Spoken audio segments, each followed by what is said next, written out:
Emozionati e ottimisti, la delegazione di cui fa parte il governatore del Veneto Luca Zaia ha presentato la candidatura di Cortina e Milano ai 1000 rappresentanti del Comitato Olimpico Internazionale arrivati da 206 paesi, raccogliendo anche il tifo dei politici italiani che hanno sostenuto fin dall'inizio la candidatura e che si sono impegnati per tessere alleanze a favore delle Dolomiti. Mi sembra che da Tokyo arrivino notizie molto confortanti.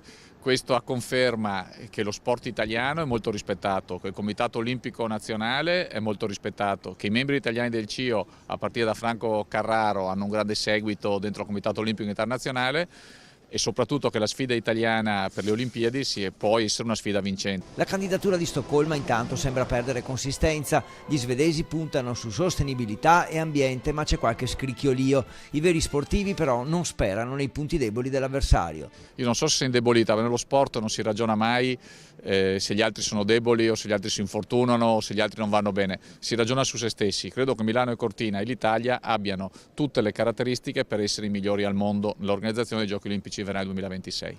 Nonostante la solidità di Veneto e Lombardia, però, secondo l'olimpionico di Sciabola, ora deputato, il governo ha responsabilità precise nei confronti dei 4,5 milioni di tesserati delle varie federazioni. Rispetto ai Giochi Olimpici osservo con molto dispiacere, e lo dico in tutte le sedi opportune, che il governo non può esimersi da dare delle risorse economiche. Quanto alla riforma del CONI, al quale il governo vorrebbe togliere autonomia, Marin si ribella. La gestione dello sport si può migliorare, ma coinvolgendo tutte le forze politiche e non ricorrendo all'articolo 48 della legge di bilancio introdotto quasi di nascosto.